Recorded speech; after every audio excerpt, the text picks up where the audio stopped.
পঞ্চদশ অধ্যায়টা পাঠ করি আমরা।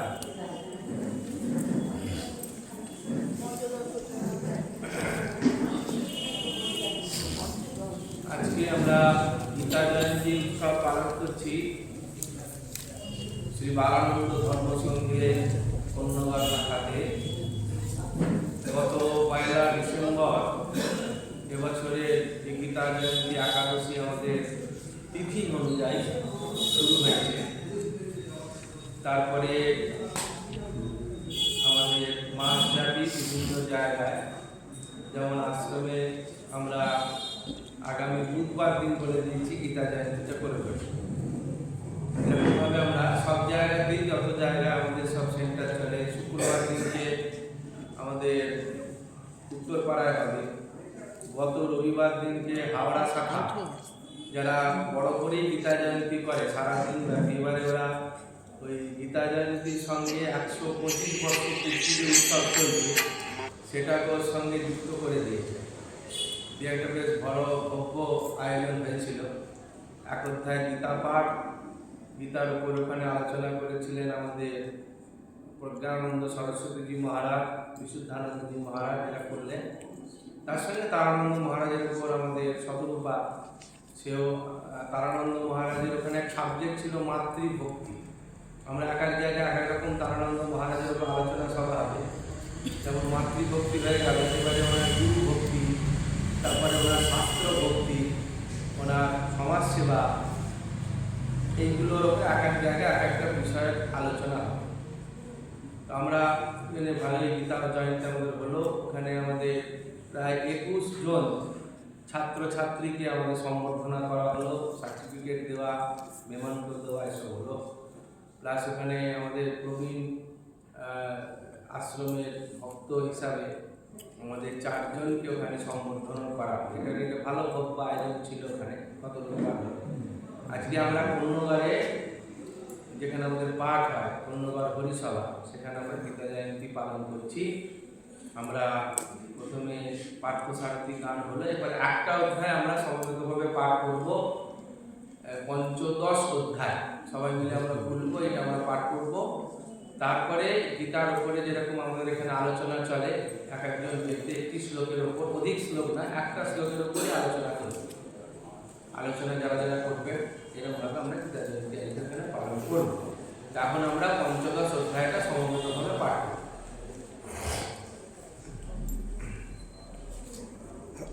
वसुदेव सुतं देवं वंशचानूरमर्दनं देवकी परमानन्दं कृष्णं वन्दे जगद्गुरुं मूकं करोति वाचालं पङ्गुं लङ्घयते गिरिं यत्कृपातमहं वन्दे परमानन्दमाधवम्।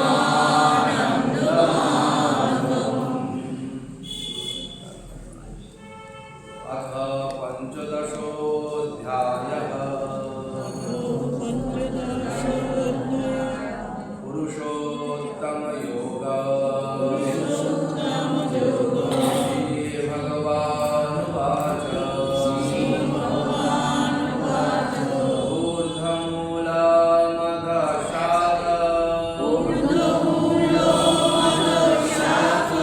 अश्वत्थं प्राहुरव्ययम् छन्दांसि यस्य पर्णानि यस्तं वेद स वेदवित् अधश्चोर्ध्वं प्रसितास्तस्य शाखाः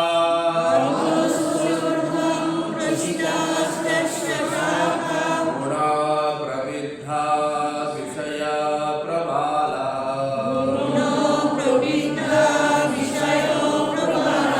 अधश्च मूलान्यनुसन्ततानि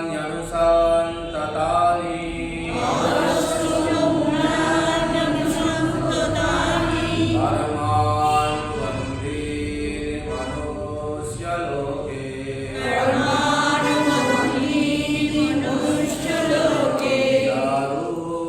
रूपमस्येह तथोपलभ्यते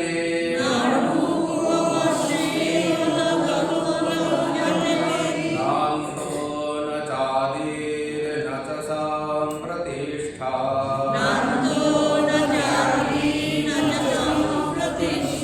अश्वत्थमेनं सुविरूढमूला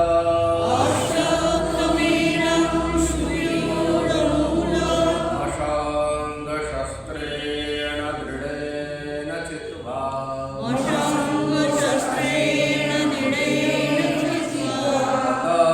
पदं तत्परिमार्जितव्यम्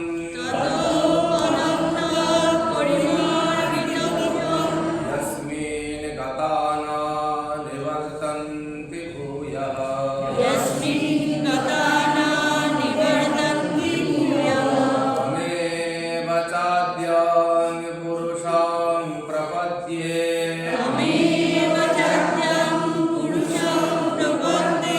यत प्रवृत्ति प्रसिता पुराणी निर्माणमोहाजितसङ्गदोषा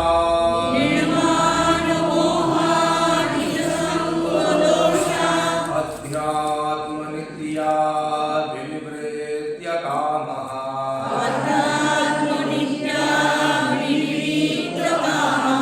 द्वन्द्वैर्विमुक्ता सुखदुःखसङ्गैः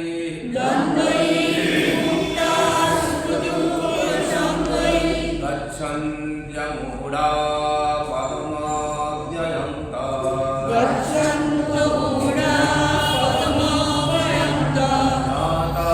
भासयते सूर्यो शशाङ्को न पावकः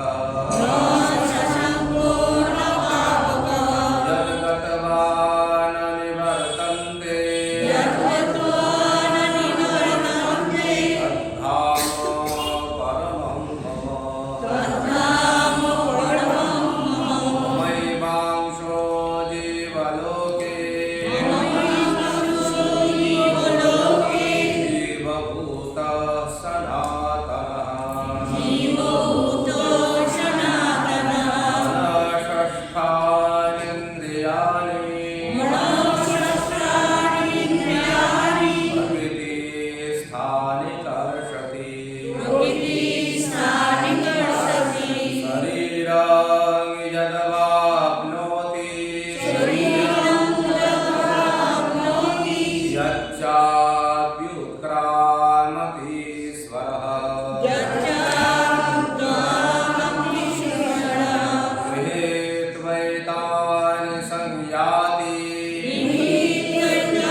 कूटस्थोऽक्षर उच्यते उत्तमः पुरुषस्त्वन्यः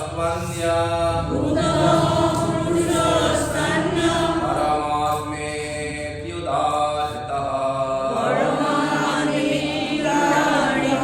यो लोकत्रयमाविश्य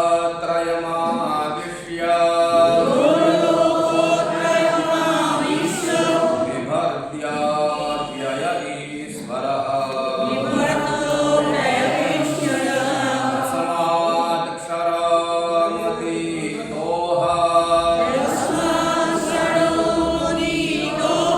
अक्षरादपि चोत्तमः अतोऽस्मि लोके वेदे च प्रथितः पुरुषोत्तमः यो मामेवामशमूढो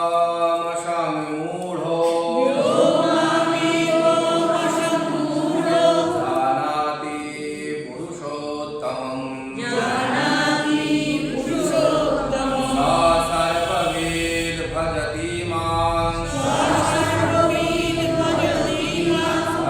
सर्वभावेन भारत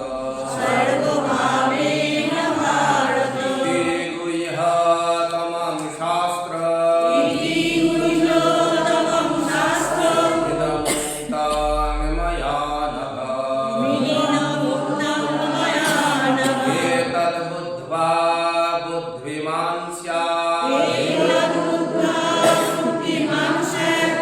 कृतकृत्यश्च भारत श्रीमहाभारते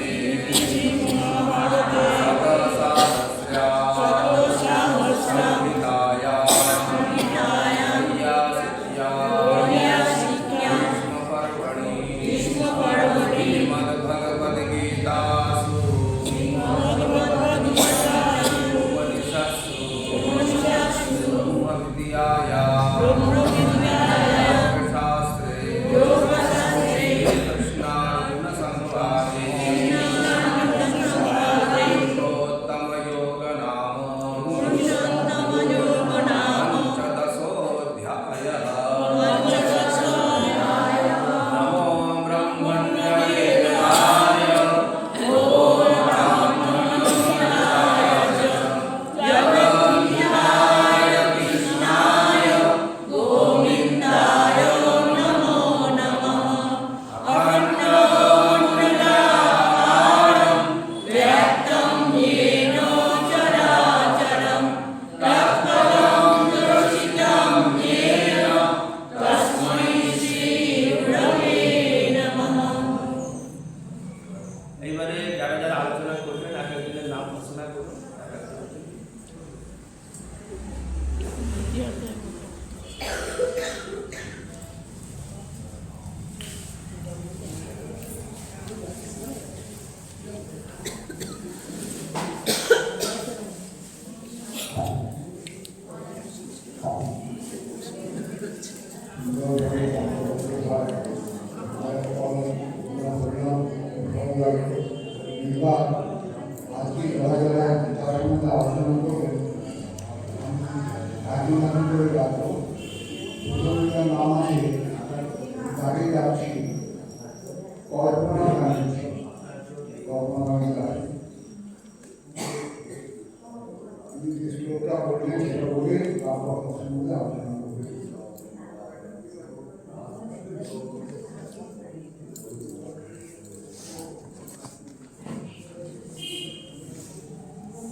ইহা রজগুণ জাত স্ফুরণীয় অতৃপ্য কাম এবং ইহাই ক্রোধ।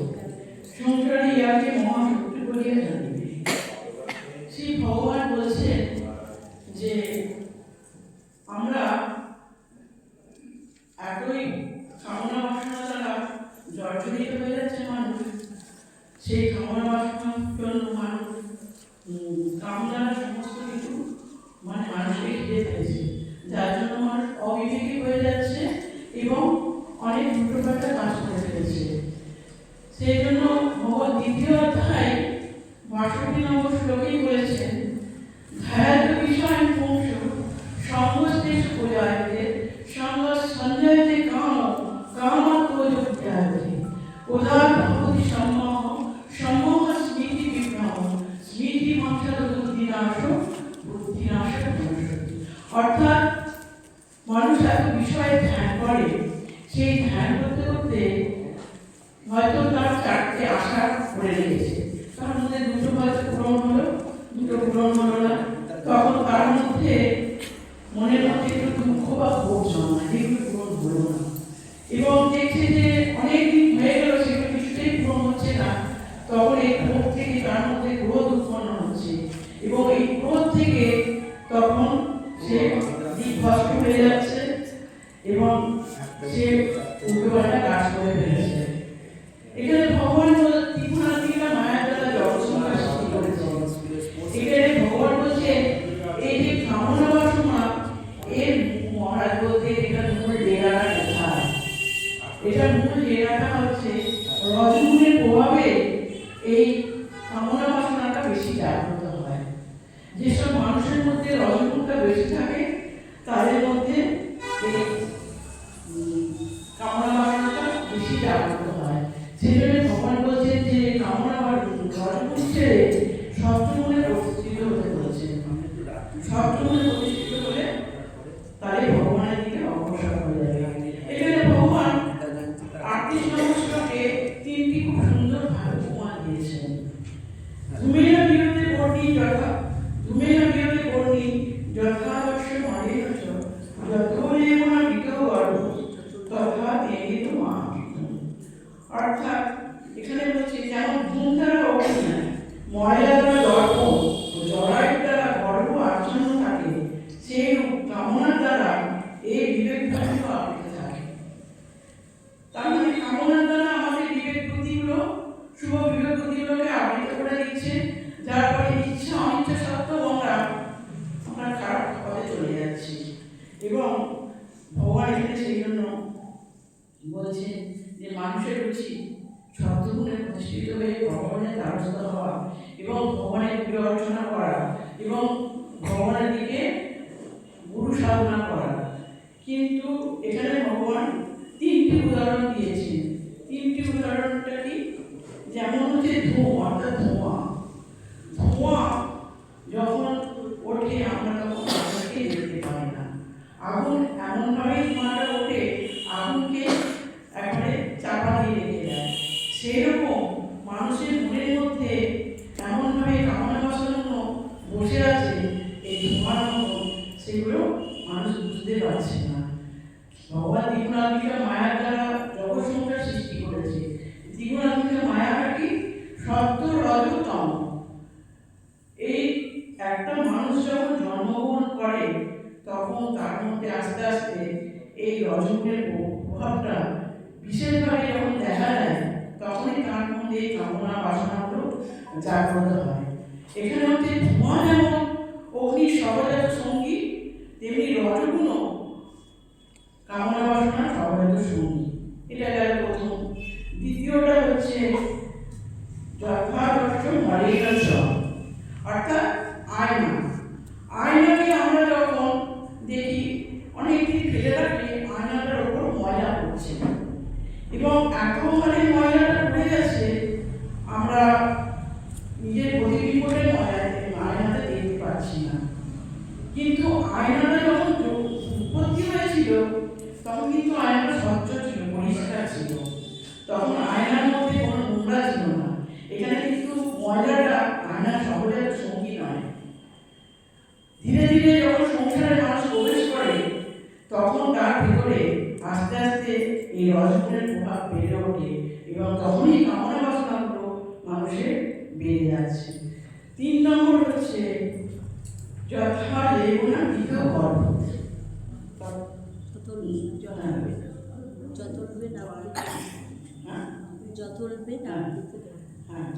এবার হচ্ছে বলছে যেমন একটা মাতৃগর্ভে শিশু যখন জরায়ের মধ্যে থাকে তখন সেটা কি হচ্ছে চামড়া দিয়ে তাকে আবৃত করে রেখে দিয়েছে, তেমনি কিছু কিছু মানুষের ভিতরে রজগুণের প্রভাবটা এত বেশি বেড়ে যায় তখন তাদের কামনা বাসনাগুলো এতবার বেড়ে যাচ্ছে তখন তাদের শুভ বুদ্ধির দ্বারগুলো সমস্ত বন্ধ হয়ে যাচ্ছে এবং তারা তখন পশুর মতন আচরণ করছে।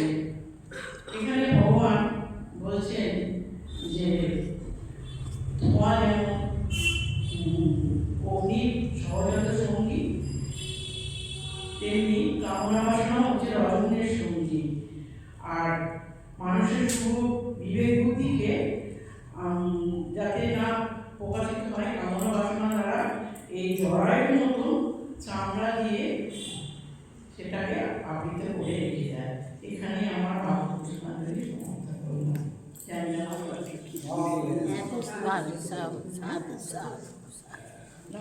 প্রথমে একটা না বলে না একটা শ্লোক ধরে সুন্দর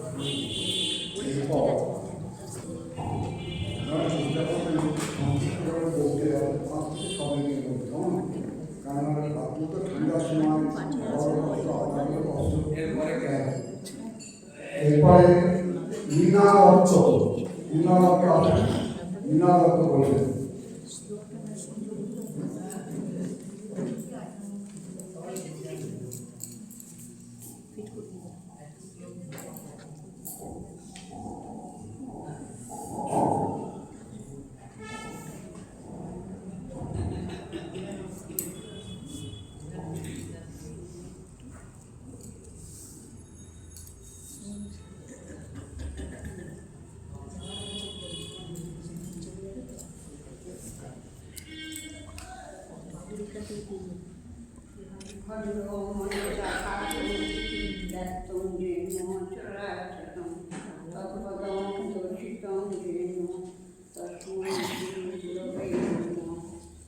আমি দ্বিতীয় অধ্যায়ে কর্মযোগে 37 নম্বর শ্লোকটা বলছি।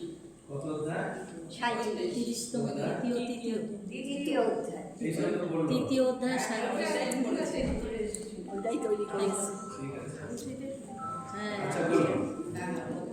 শ্রী ভগবান উবাচ কামেশ ক্রোধেশ রজোগুণ সমুদ্ভব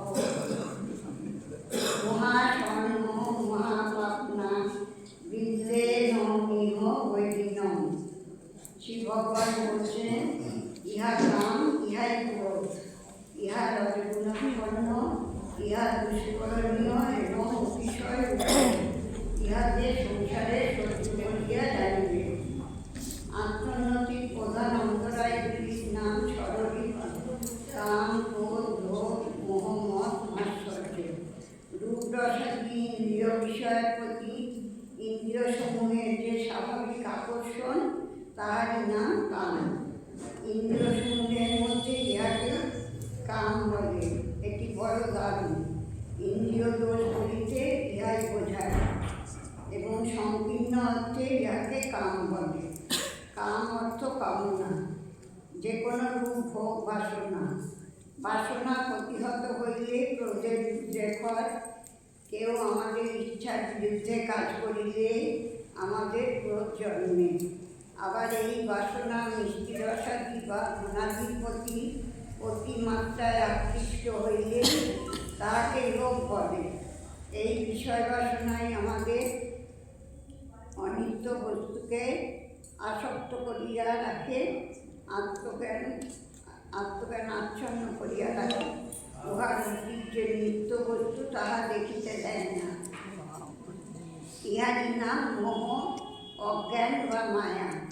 এই অজ্ঞানতাই যখন আমি ধনী, আমি জ্ঞানী এইরূপ অহংকার আকর ধারণ করে তখন তাহাকে বলে মন। এই অহংকার আবার যখন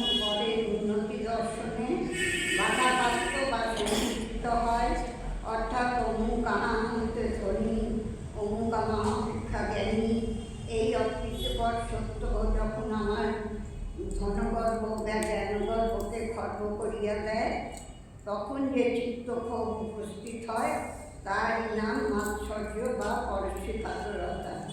সুতরাং দেখা যাইতেছে ঋতুগুলির মূল হইতেছে কামনা বা বাসনা। এগুলি এক গোষ্ঠীর বিভিন্ন বিচার। তাই অর্জুনের প্রশ্নোত্তরে ভগবান বলিতেছেন, কামনাই যখন সকল অনর্থের মূল, উহাই মানবের একমাত্র শক্তি। এই কামনা ত্যাগ করিতে পারিলেই সকল অনর্থ বুঝিয়া পরমাত্ম লাভ হয়।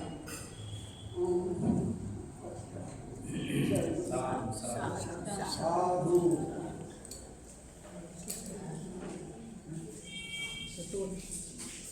এরপর বললেন কাজল পড়ে আমি বললাম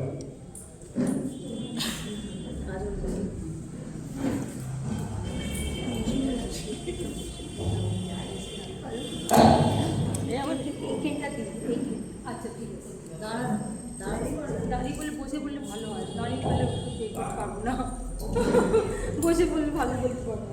হ্যাঁ, যোগা টিচার, ঠিক আছে। ও বসে বলবো, মৌসুমি বলবো। আমি অষ্টম অধ্যায় 6টা একটু বলার চেষ্টা করছি।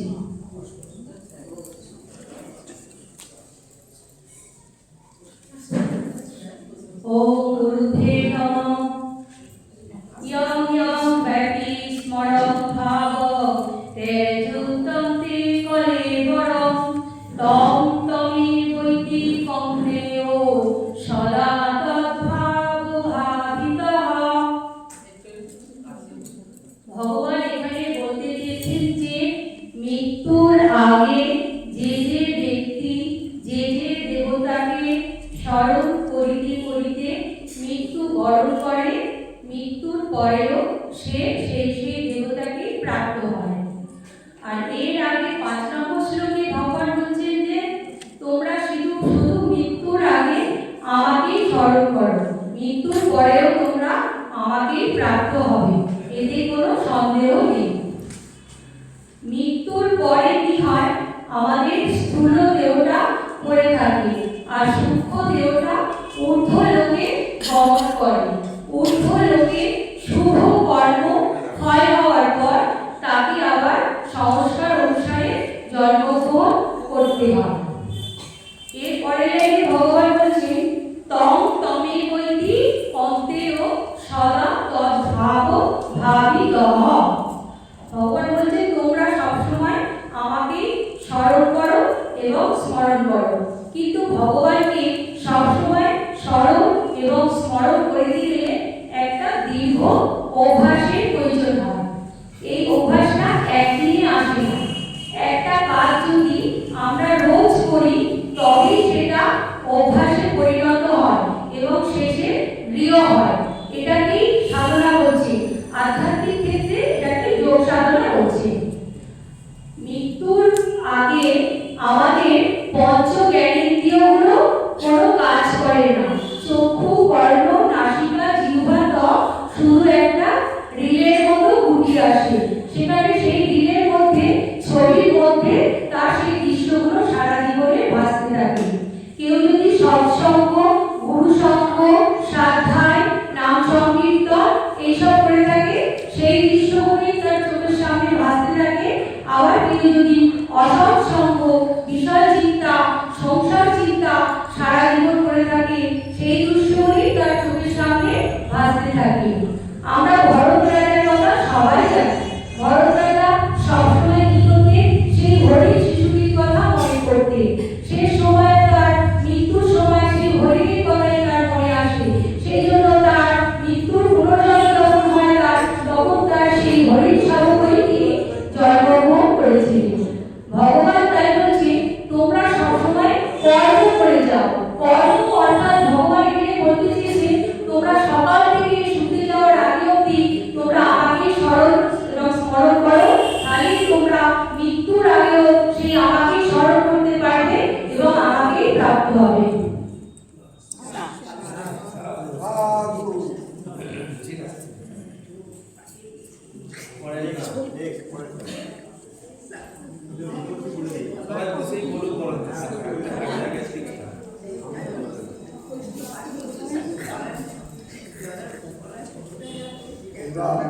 বললেন তাপসী নদী।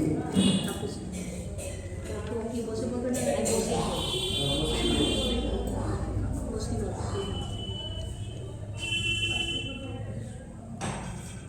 তার থেকে শরীর খারাপ।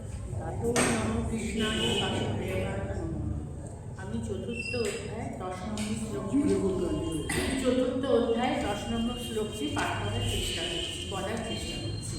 বিতরাগ ভয় খোদা মন্ময় পাস্তিতা বহত জ্ঞান তপস্যা খোদা মন ভাব মা কথা। এখানে শ্রী ভগবান বলছেন আসক্তি ভয় বর্জিত মলগত চিত্ত আমার শরণাগত বহু ব্যক্তি জ্ঞানান্বিতে বশীভূত সুদীক্ষিত হয়ে আমার কর্মপথ লাভ করেছে এবং মুক্তি পেয়েছে। এই শ্লোকে সেই ছন্দে ভগবান দুটি খুবই তাৎপর্যপূর্ণ কথা বলেছেন। একটা বলেছে বহব, একটা বলেছে মদ ভাব মা কথা। তাহলে বলেছেন যুগে যুগে বহু মানুষ এসেছেন, তপস্যা করেছেন, আধ্যাত্মিক উপলব্ধি লাভ করেছে, আমার কাছে এসে আমাকে একত্রিত হয়েছে। এটা হচ্ছে সমেত কোনো তো নতুন ঘটনা নয়, একজন নয়, দুজন নয়, অনেকে আমার কাছে এসেছে, আমার ভাবে একত্রিত হয়েছে। এই যে আধ্যাত্মিকতার বৃদ্ধি, আধ্যাত্মিকতার সাফল্য, আধ্যাত্মিকতার উপলব্ধি, তারা এইসব হচ্ছে মহান ঐতিহ্য। এইসব বস্তু তারা কি করে লাভ করল? এবারে ভগবান শ্লোকের বাকি অংশে সেই কথা বলছে। এই শ্লোকের প্রাসঙ্গিকতা হচ্ছে মানবিক উন্নতি, মানবিক সাফল্য আর সুখময় মানবিক সম্পর্ক গড়ে তোলার ব্যাপার। আচ্ছা, বৃত রাগ ভয় খোদা। বৃত শব্দের অর্থ হচ্ছে লজ্জিত, রাগ হচ্ছে ইন্দ্রিয় আসক্তি, ভয় হচ্ছে ভীতি, ক্রোধ হচ্ছে রাগান্বিত। এই তিনটে আবেগ থেকে বর্জিত হতে হবে বা মুক্ত হতে হবে। কেন? এই তিনটে আবেগ যদি অসংযত হয় তাহলে ব্যক্তির নৈতিক ও আধ্যাত্মিক জীবনে হবে পরিবর্তী। আবার এই আবেগগুলোর মধ্যে প্রচুর শক্তি আছে, এই শক্তিকে নষ্ট করালে চলবে না, তখন তাদের রূপান্তর ঘটাতে হবে। এরপরে ভগবান আরেকটি গুরুত্বপূর্ণ কথা বলেছেন, জ্ঞান তপস্যা পিতা। তাহলে জ্ঞানার্জনের জন্য তপস্যার দ্বারা এই আবেগগুলোকে শুদ্ধি করে দিতে হবে। এটি হচ্ছে জ্ঞান তপস্যা পিতা। অর্থাৎ হচ্ছে জ্ঞান আর আধ্যাত্মিক জ্ঞানের উপর তপস্যার ভাব আরোপ করছে। এটা হচ্ছে জ্ঞানের কৃচ্ছতার সাধন। শারীরিক কৃচ্ছতা একটা সাধারণ তপস্যা, কিন্তু সবচেয়ে বড় তপস্যা হচ্ছে মানসিক তপস্যা। মন তপস্যা করছে, তার ফলে কি হচ্ছে? আমাদের ব্যক্তিত্বের শোধন হচ্ছে। তখন ব্যক্তিত্বের এটাই বলে জ্ঞান তপস্যা। একটা মানুষ শিশু বিদ্যালয়ে যাচ্ছে, বই পড়ছে, বই পড়া বুঝছে, তখন আবার রচনান্তে সেই বিষয়কে পুনঃপ্রকাশিত করছে, তখন থেকে শিশুটির মধ্যে জ্ঞান তপস্যা শুরু হয়ে গেছে। আরেকটা জ্ঞান তপস্যার একটা গুরুত্বপূর্ণ দিক হচ্ছে এই যে রাগ, ভয়, ক্রোধ, কাম, রূপতা, ঘৃণা, এগুলোকে জ্ঞানের আগুনে জ্বালিয়ে পুড়িয়ে দিতে হবে। তখন কি হবে? আমাদের মধ্যে মানবিক ও নৈতিক মূল্যবোধ অর্থাৎ ভালোবাসা, দয়া, সেবা পরায়ণতা, নির্ভীকতা ইত্যাদি শুভবোধের স্ফুরণ হবে। তখন আমরা মহৎ চরিত্রের মধ্যে আমাদের মধ্যে মহৎ চরিত্র সৃষ্টি গড়ে উঠবে প্রত্যেকের মধ্যে। এইটাই হচ্ছে শ্রেষ্ঠ তপস্যা, এটা হচ্ছে চরম তপস্যা। এই জন্য ভগবান এই শ্লোকের মাধ্যমে বলছে বিত রাগ ও ভয় খোদা, মানে রাগ ভয় বর্জিত হয়ে মন ময়া, মানে আমার চিন্তা সদা সর্বদা নিজের মনে যুক্ত রাখতে হবে। তবে মামু পাশ্চিতা হওয়া, আমারই শরণাগত হতে হবে, আমারই প্রতি অনুরক্ত হবে। যারা হবে তারা জানে যে দৈব সত্তাকে যারা খুঁজছে, তাদের এই অন্তরাত্মার মধ্যে সেই দৈব সত্তাটি আছে, সেটা হচ্ছে তিনি সকলেরই আত্মা। যখন জানবে মন, তখন মন এই সত্য বস্তুর প্রতি আকৃষ্ট হবে। এবারে কি হচ্ছে? এবারে যে বহব জ্ঞান ও তপস্যা পুতা, যে জ্ঞানাগ্নিতে মানে শুদ্ধিকৃত পুরুষ কি করছে? ওই রাগ ভয় ক্রোধের আবেগ সৃষ্টিকারী শক্তিকে নিজের ব্যক্তিত্বের চরিত্রের শক্তি বিক্রি করবে, ওটা সৃজনমূলক গঠনমূলক প্রচেষ্টায় রূপান্তর করে রাখার। এর ফলে এই যে আমাদের ভগবান আধ্যাত্মিক বৃদ্ধি, আধ্যাত্মিক সাফল্য, আধ্যাত্মিক উপলব্ধি, ভগবানের ভাবে একভূত সমস্ত ঘটনার পেছনে তপস্যা ছাড়া কোনো বিকল্প পথ নেই। তপস্যা আর ভগবানের প্রতি উজাড় করা প্রেম, ভক্তি, ভালোবাসা আর তপস্যা, এইভাবে আমাদের নিজের মনকে আমরা গড়ে তুলতে পারি। এই মনকে আমাদের হচ্ছে এটা নিজ আবেগগুলো হচ্ছে আমাদের নিজের বস্তু, এইগুলোকে আমাদের চিন্তাধারা আবেগকে শুদ্ধি করতে হবে, তখন আমাদের মধ্যে একটা উচ্চতর একটা চরিত্র সৃষ্টি হবে। সেটার জন্য আমাদের নিজেদের জীবন কল্যাণময় হবে, পরস্পরের জীবন শান্তিপূর্ণ হবে, এইভাবে সুখময় মানব সম্পর্ক গড়ে উঠবে। তাহলে সুখময় মানব সম্পর্ক বলা, নিজের জীবনের কল্যাণ বৃদ্ধি করা, সুখময় করে তোলা বা ভগবান প্রাপ্তির একমাত্র পথ হচ্ছে তপস্যা। তপস্যার কোনো বিকল্প নেই। রামকৃষ্ণ তাপসী নন্দী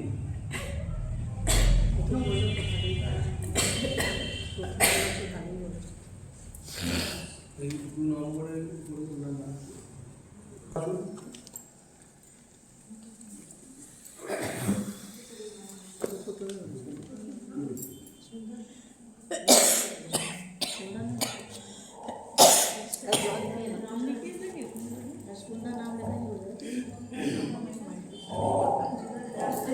একটা বড় আমরা বলছি সুন্দর নাম লেখাই বললি তো আর একটা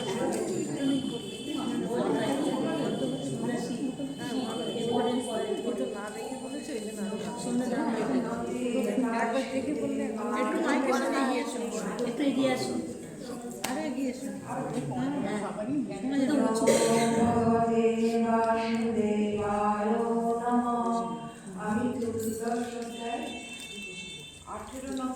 18 নম্বর শ্লোকে বলার চেষ্টা করেছি। এর আগে মায়া কিছু শব্দ, রজ এবং তমগুণের কিছু বর্ণনা হয়ে গেছে, সুতরাং সেগুলো আমি বিস্তৃত আর করছি না। যাই হোক, উত্তম গচ্ছন্তি সত্য মধ্যে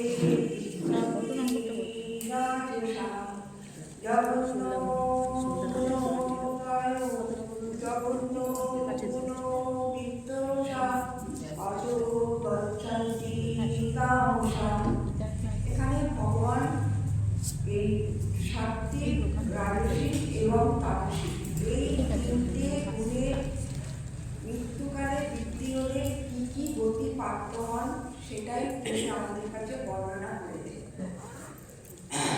প্রথমত জীব সাক্ষাৎ পরমাত্মার অংশ, কিন্তু প্রকৃতির সঙ্গে জীব যুক্ত হওয়ার প্রকৃতির সঙ্গে তাদের বৃদ্ধি শুরু হয় এবং প্রকৃতির গুণোত্তরের সঙ্গে তারা সেই কর্ম করে থাকে।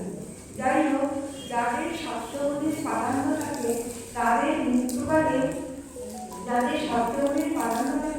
তারা সাধারণত ভোগালী সংযম, তারপরে শুভ কর্ম, ধ্যান, ব্রত, লোকের সুবিধার জন্য জলসত্ত্ব, অন্নসত্ত্ব, রাস্তা নির্মাণ ইত্যাদি করে থাকে। এই জন্যেই এখানে এদের সাতোষা বলে অভিহিত করেছে। এবং এই সত্যগুণ প্রাধান্যকালে এই ব্যক্তিদের মৃত্যু হলে তারা কিন্তু নিত্যগতি অর্থাৎ স্বর্গাদি প্রাপ্ত হন এবং স্বর্গাদি প্রাপ্ত হয়ে তারা তেজস্তত্ত্ব প্রধান শরীর প্রাপ্ত হন। এরপর হচ্ছে রজগুণ সাধারণত লোভ, প্রমোদ, তারপরে সম্পদ সংগ্রহ ইত্যাদি তাদের ব্যস্ত থাকায় তাদের সবসময় চিন্তা থাকে জঘন্যতম। এই জন্য তাদের রাজসা বলে উল্লেখ করা হয়েছে। তাদের মৃত্যুর পর তারা আবার এই কর্মভূমি দুঃখময় মনুষ্য লোকে ফিরে আসে। এখানে তিষ্ঠন্তির পদটি ব্যবহার করা হয়েছে এই জন্যে যে রজগুণ সম্পন্ন ব্যক্তিরা মনুষ্য লোকে বাস করে, আবার মৃত্যুর পর তারা মনুষ্য লোকে থেকে যায়, এই জন্যে তিষ্ঠন্তি পদটি ব্যবহার হয়েছে। এবার হচ্ছে তমগুণ হচ্ছে প্রমোদ, আহ্লাদ, আলস্য, নিদ্রা, অর্থ ব্যয় এবং সময়ের কাজ সময় না করা, নিন্দনীয় কাজ এইসব করার জন্য তাদের জঘন্য বিত্তসা বলা হয়েছে। এদের মৃত্যুকালে এদের অধোগতি প্রাপ্ত হয়।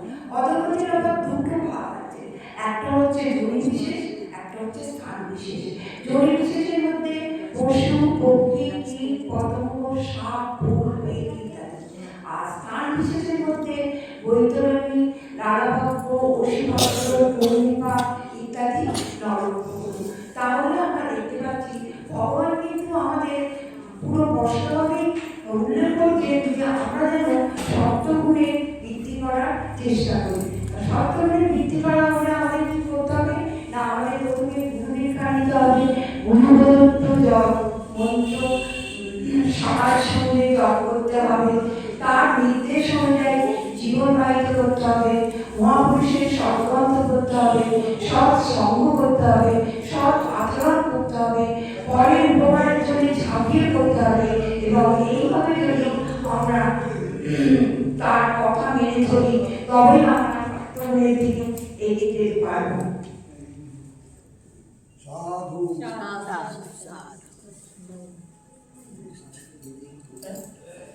এবারে করবেন সংকাশী কি নাম বলেন, কি নাম গেল?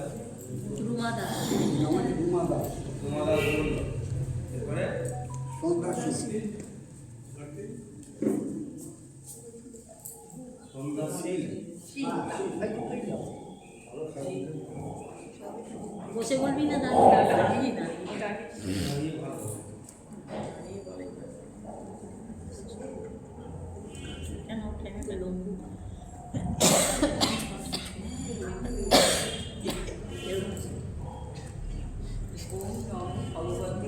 একটু ভয়েস ওম নমো ভগবতী বাসুদেবায় নমঃ। আমি ষষ্ঠ নবম অধ্যায়ে ষষ্ঠ শ্লোক বলার চেষ্টা করছি। যথা স্থিত নিত্যম বায়ু সর্বত্র ভূ মহান তথা সর্বাণি ভূতানি মৎস্যানি তুপ ধারিয়া। আকাশে সর্বত্র বিচরণশীল বায়ু যেমন অসংখ্যভাবে অবস্থান করে, সেইরূপ ভূত জগৎ পরমাত্মাতে অবস্থান করে। এই মাটির ঘট এবং সুবর্ণ কুণ্ডল যেমন উপাদান কারণ হচ্ছে মাটি ও সোনা, এবং কুম্ভকার ও স্বর্ণকার হচ্ছে নিমিত্ত কারণ। এখানে জগতের ক্ষেত্রে কিন্তু ভগবান বলছেন তিনি পরমাত্মা স্বরূপ, পরমানন্দ স্বরূপ, কিন্তু তিনি জগতের নিমিত্ত উপাদান কারণ, কিন্তু পরমার্থ তো কিন্তু তিনি ভূত জগতের সঙ্গে যুক্ত নন। যে সকল আলোকিত বস্তু তারই মধ্যে রয়েছে এবং তিনি অধিষ্ঠান সত্তা। যে কোনো জাগতিক কোনো যেমন আলোকিত বস্তু অধিষ্ঠান সত্তাকে কোনো লেপ বা স্পর্শ দিতে পারে না, সেইরূপ কোনো জাগতিক বস্তু পরম ব্রহ্মে লেপ বা স্পর্শ দিতে পারে না। কারণ কি না, তিনি অসঙ্গ এবং অসংশ্লিষ্ট বলে। এখানে বিষয়টি বোঝাবার জন্য তিনি বলেছেন যে পরস্পর দুটি অসংশ্লিষ্ট স্বভাব দুটির যে আধার এবং আধারভাবে যে অবস্থান করতে পারে তা দৃষ্টান্ত দিয়ে তিনি বুঝিয়েছেন যে যথা আকাশ স্থিত নিত্যম বায়ু সর্বত্র ভূমহান। আকাশে বায়ু অতিশয় চঞ্চল এবং অতিরিক্ত বেগবান, কিন্তু বায়ু আকাশে অবস্থান করে। আকাশ হচ্ছে সূক্ষ্ম পদার্থ, কিন্তু বেগবান বায়ু আদেহভাবে আকাশে আধার আকাশে কিন্তু অবস্থান করে। কারণ কি, আকাশের নির্লিপ্ততা হতে কিন্তু কোনো রকম এই বায়ু দোষ গুণ আকাশকে স্পর্শ করতে পারে না। সেইরূপ ভূত জগৎ পরমাত্মাকে কোনো রকম পরমাত্মা ভূত জগতে তিনি অবস্থান করলেও কিন্তু কোনো রকম স্পর্শ করতে পারে না। কারণ কি না, ভগবান হচ্ছে তিনি নির্লিপ্ত, কিন্তু এই কারণে ভূত জগতের দোষ গুণ কোনো কিছু তাকে স্পর্শ করে না। কিন্তু পরমাত্মাতেই ভূত জগৎ সৃষ্টি, স্থিতি এবং পরমাত্মাতে লয় হয়। কারণ এখানে ভগবান হচ্ছেন যে তিনি অসঙ্গ এবং অসংশ্লিষ্ট, এবং এইটাই হলো ভগবানের ঐশ্বরিক যোগ ঐশ্বর্য। এখানে ভগবান অর্জুনকে বলছে তুমি এই বিষয়টি বোঝার চেষ্টা করো। অবধারণ উপধারয়, এখানে ভগবান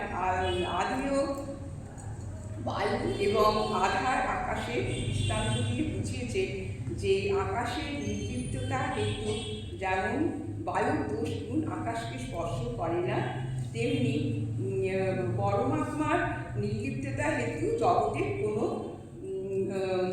ধর্ম দোষগুণ কিছুই পরমাত্মাকে স্পর্শ করে না।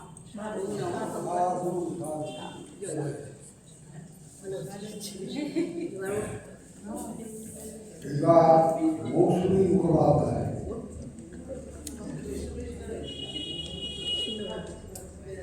প্রথম বললো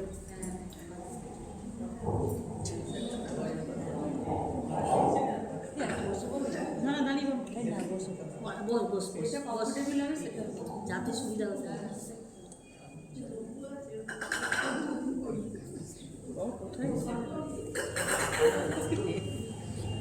এই সঙ্গটাই তো বসতে কেন, তাহলে একটু উঠেই বসবো না একটু না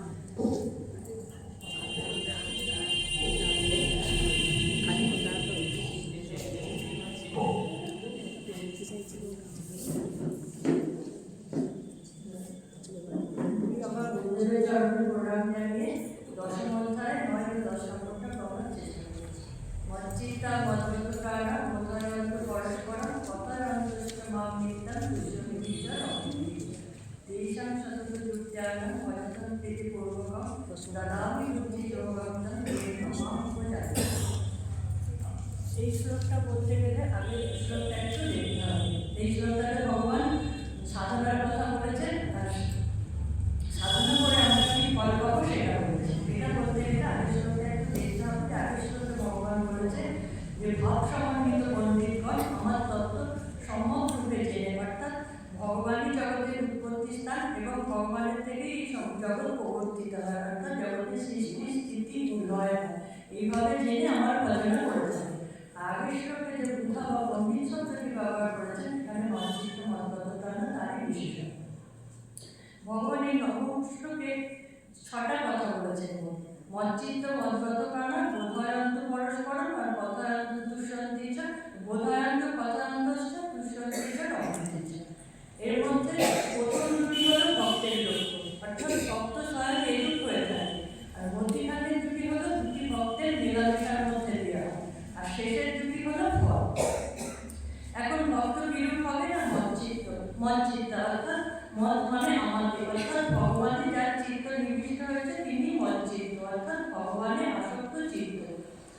এখানে আমাদের অন্তঃকরণ একটি, কিন্তু অন্তঃকরণের ভিত্তির ভেদের দিক দিয়ে চার প্রকার বলা হয় থাকে: মন, বুদ্ধি, চিত্ত, অহংকার। তার মধ্যে মন হচ্ছে সংকল্প বিকল্প করে, বুদ্ধি নিশ্চয় করে, আর চিত্তের কাজ হচ্ছে চিন্তন করা বা স্মরণ করা। কিন্তু চিত্ত একটি বিষয়ের উপর বেশিক্ষণ স্মরণ করতে পারে না, তার চঞ্চলতার জন্য বিষয় থেকে বিষয়ান্তরে ছুটে বেড়ায়। আর আমাদের বিষয় হচ্ছে 5টি: শব্দ, স্পর্শ, রূপ, রস, গন্ধ। অর্থাৎ জগতে যত বিষয় আছে ভগবান সবকটিকে 5টির ভেতর ধরে দিয়েছেন। আর এই বিষয় 5টি হলো এই এক একটি বিষয়ের অনন্ত রূপ আর অনন্ত রস। তাই যতক্ষণ বিষয় চিন্তা বা বিষয় বাসনা থাকবে ততক্ষণ মন কিছুতেই স্থির হবে না। তাদের মন স্থির হবে কি হবে না, একমাত্র বিষয় চিন্তনের দ্বারাই স্থির হতে পারে। এর আগে ভগবান অর্জুনের প্রশ্নের উত্তরে বলেছেন যে অভ্যাসেন তু কুন্তেয় বৈরাগ্যেন চ উচ্যতে। একমাত্র অভ্যাস অর্থাৎ ভগবত চিন্তনের অভ্যাস আর বৈরাগ্য অর্থাৎ অনাসক্তির দ্বারাই মন স্থির হয়। তাই মজ্জিত হচ্ছে সাধকের প্রথম শর্ত। এরপর বললেন মদ্গতকারা, অর্থাৎ আগে ভগবান বহির ইন্দ্রিয়ের কথা বললেন, অন্তর ইন্দ্রিয়ের কথা বললেন, এবার ভগবান বহির ইন্দ্রিয়ের কথা বলছেন। অর্থাৎ যে সমস্ত সাধকের পঞ্চ জ্ঞানেন্দ্রিয় সমেত প্রাণ আমাকে প্রাপ্ত হয়েছে, অর্থাৎ বিষয় থেকে তুলে নিয়ে তিনি ভগবানই নিবিষ্ট করতে পেরেছেন, তিনি মদ্গতকারা। ভগবানময় জীবন বা ভগবানময় জীবন অর্থাৎ ভগবানের চিন্তা বা ভজন ছাড়া জীবনের কোনো প্রয়োজন নেই। আর এই সমস্ত সাধক যখন এই সমস্ত এই মজ্জিত মদ্গতকারা সাধকরা যখন তাদেরই মতো অন্য ভগবত ভাব সম্পন্ন সাধকের সংস্পর্শে আসে, তারা তখন ভগবত কথাই আলোচনা করেন, ব্রাহ্ম কথা আর বলেন না। বোধয়ন্ত পরস্পরম কথায়ন্তশ্চ মাম নিত্যং। অর্থাৎ ভগবানের বল, বীর্য, ঐশ্বর্যের কথা একে অপরকে বলে বুঝিয়ে তারা আনন্দ পায়। এখানে গুরু শিষ্য সম্পদের মতো গুরুদেব বলবেন আর শিষ্য শুনবে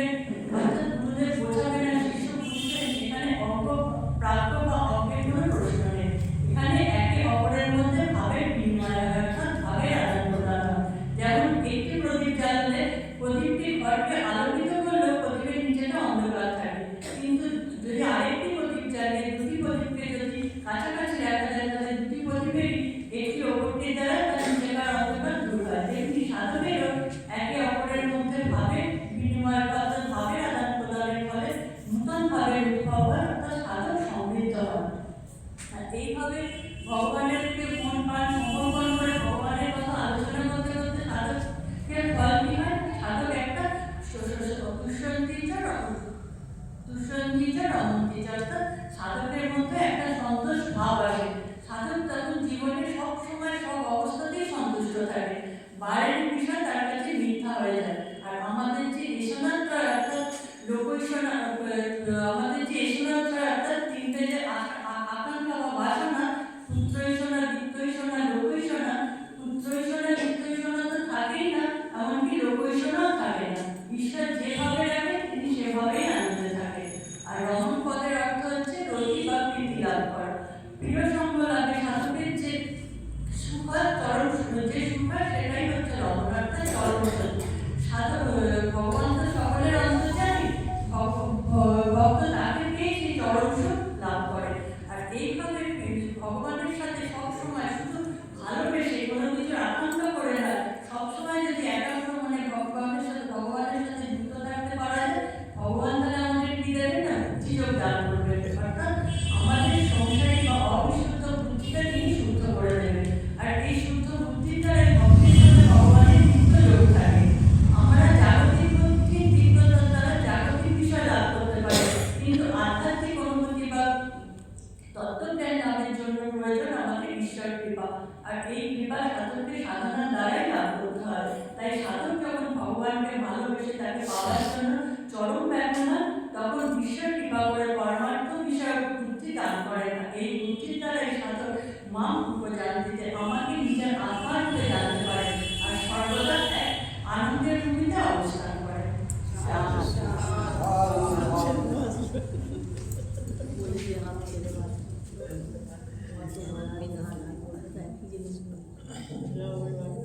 কি বলবে? যাও আমি একটু চেষ্টা করছি। মিনাতি যাচ্ছি বলবে, কবিতা বলবে, মিনাতি যাস কবিতা বলবে, তুমি যাও না, তারপর তুমি দাদা লাস্টে বুঝে বলবে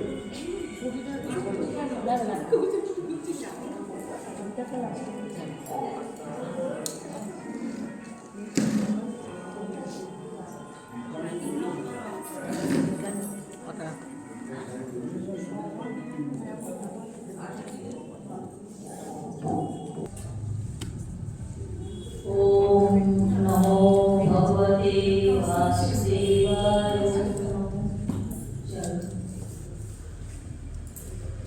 नवम अध्याय शेष कয়েকটা শ্লোকে এই ভক্তি কথা বলা হচ্ছে, সেটাই আসে। নবম অধ্যায়ের শেষ কয়েকটি শ্লোকে ভগবান ভক্তি শ্রেষ্ঠতার কথা বলেছে। ভক্তি সকলের জন্য, সাধারণের জন্য তার কথা বলেছে। আর ভক্তিতেই পরম বস্তু ভগবানকে লাভ করা যায় তার কথা বলেছে। বলে শেষের যে শ্লোকটি 34 নম্বর শ্লোকে এসে ভগবান একটা কিভাবে ভক্তি সাধন করবে তার একটা প্রণালী বলেছে। প্রণালী বলে এই অধ্যায়ে উপসংহার করেছে। তো আমি 34 নম্বর শ্লোকটা একটু আলোচনা করবো, যে এখানে কি বলেছে না, মন্মনা ভব মদ ভক্ত মদ যাজি মাং নমস্কুরু মামে বৈশ্বসী যুক্তৈব পরমাত্মানং মদ পরায়ণঃ। কি বললেন না, এখানে চারটি সাধনের কথা বললেন। মন্মনা ভব মদ ভক্ত, মন্মনা ভব আমাদের বুদ্ধি একাগ্র করো। প্রভু বললেন আমাদের বুদ্ধি একাগ্র করো। একাগ্র আমাদের বুদ্ধি কিভাবে করবে না, যে সর্বদা আমার দিকেই তাকিয়ে থাকো, আমার দিকে তাকিয়ে থেকে আমারই চিন্তা করতে থাকো, আমার দিকে আমার কথা ভাবতে থাকো। যেটা আগে আলোচনা হলো যে মচ্চিত্ত মদ্গত প্রাণায়াম ওরকম হয়ে যায়, করতে করতে তোমার চিত্ত একাগ্র হয়ে যায়। যেমন চাতক পাখির উদাহরণ দেওয়া হয়, যে চাতক পাখি সর্বক্ষণ আকাশের দিকে তাকিয়ে আছে, কখন এক ফোঁটা বৃষ্টি তার মুখে পড়বে আর তার তৃষ্ণা মিটবে। ঠিক এইরকম একাগ্র আমাদের মনমনা হয়ে যায়।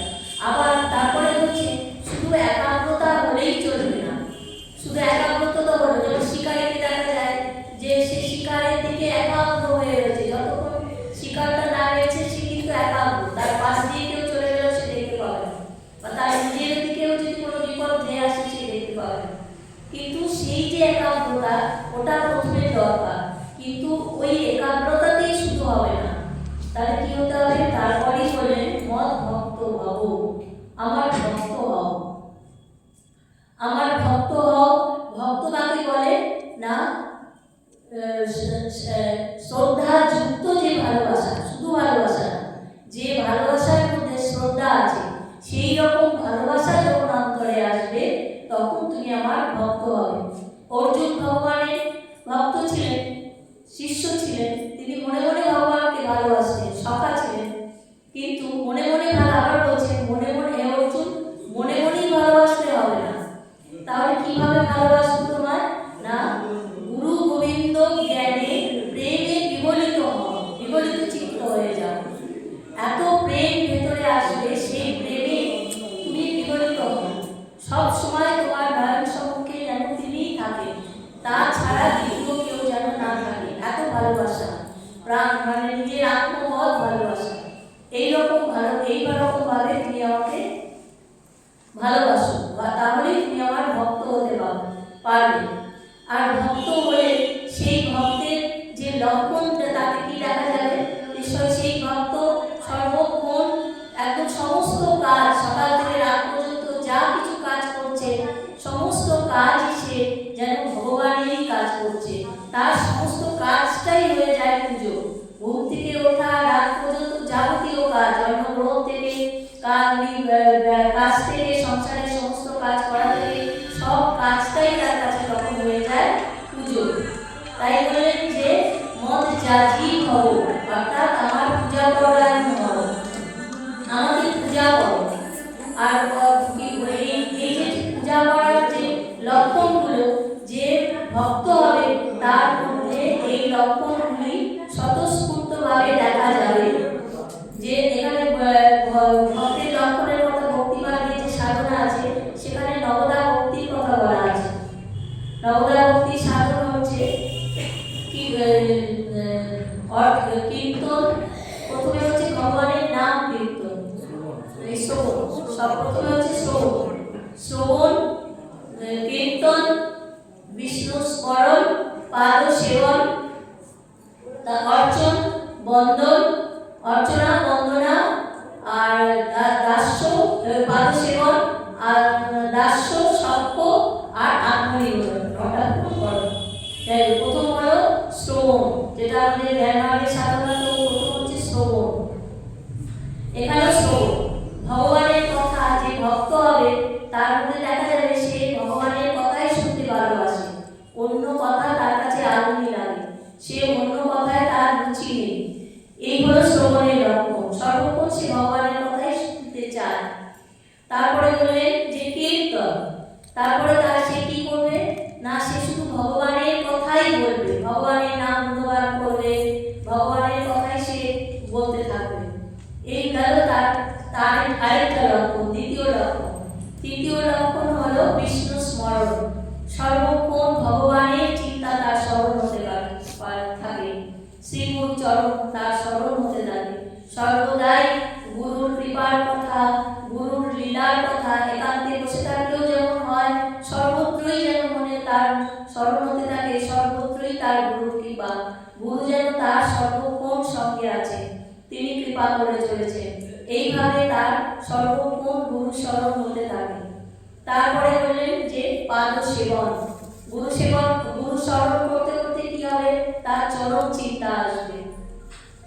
তার চরণ চিন্তা যে এলো, তখন মনে হবে যে ওই চরণের যদি একটু অভিষেক করতে পারতাম, একান্তে বসে তখন মানুষের সেই গুরুদেবের চরণ সেবা চলতে থাকে, চরণের অভিষেক চলতে থাকে। যেমন মন্দিরে অভিষেক হচ্ছে দেখে এসে তার অন্তঃকরণে, ভক্তের অন্তঃকরণে ঠিক সেইভাবে গুরুচরণের অভিষেক চলতে থাকে।